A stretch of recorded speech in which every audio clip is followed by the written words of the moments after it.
Oh, well, I have to be honest. My great-grandfather's buried on the Mount of Olives, somewhere near where I saw some of you standing in some of the pictures that you showed me of your trips there. And my great-grandfather immigrated to Israel in the 1880s. I was not told about this when I was young because my father in America was embarrassed about his Russian Jewish, Polish Jewish backgrounds. And my mother was what's called German Jewish, and they had looked down on Russian Jews, so he never, emphasized that to my mother, and she was not interested in it because she was from a much older family in America that came up through New Orleans and, had been down here in the South a bit, and her whole picture of her father is, he came down the gangplank in New Orleans with a high top hat and cane, so he's not a poor Russian Jewish immigrant and so on and so forth. So I was never told about this. But when I got to Paris in those old days when I was knocking around the world, everyone who ran out of money was ending up going to the kibbutz in Israel to work. And so when I went, I said, well, I have no money left. I'm going to go work on a kibbutz. This was a big thing back in the late 50s, early 60s. Before all the volunteers started going and everything like that. And in fact, there was no foreigners in the kibbutz that I was at. And when I got there, suddenly I get a letter from my father, oh, you're going to Israel, right? We have family there. This is when I'm 21 or 22 years old. Suddenly he coughs up the fact I've got family there.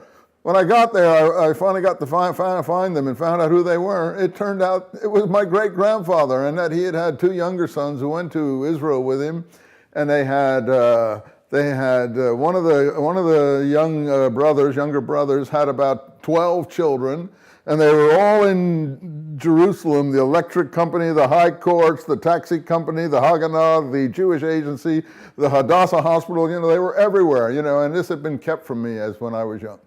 So that's can blow your mind, something like that. So I'd been down to so I got back in 67, and the moment the Six-Day War happened, I was doing my graduate work, I was over there doing some language courses, and the Six-Day War came, and I got down to Qumran right away and saw it and everything like that. So I got interested in Qumran right away, right after the 67 war. I was down there, and then I ended up doing my doctorate in Israel from 68 to 72, and I went down there numerous times, took my kids down there. Went up to the caves of Qumran. I shouldn't tell your camera, but in those days I had a little pistol, the one I was telling you guys about. And I was too lazy to go up to the caves, but we didn't know if there'd be terrorists hanging out there or what. So I'd give my little 12-year-old kid my pistol. I said, okay, you take this pistol up to the caves with you because I like to scurry up and down the mountains, See what you see up in those caves, when they'd scurry up and they'd yell and everything. And of course, they never had to use the pistol, but they used to bring back bats in their hats and all kinds of stuff. So, we had a lot of fun at Qumran before I really understood what it was all about. And so,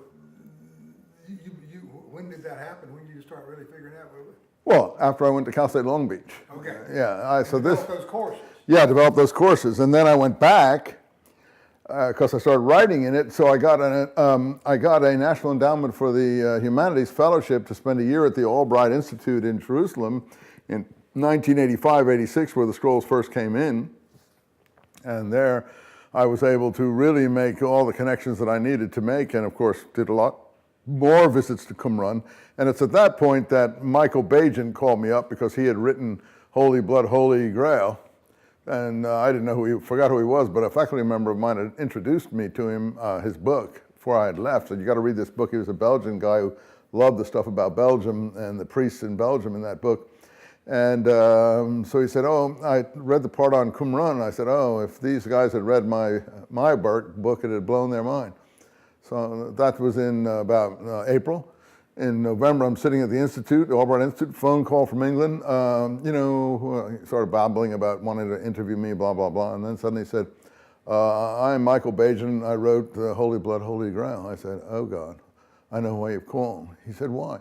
I said, someone showed me your book, and I said, if you read the part about the Dead Sea Scrolls, it'd blow your mind. He said, you're right, it blew our mind, and we're having writer's block on our next book, and we want to come out and interview you. I said, well, I'm here, come on out.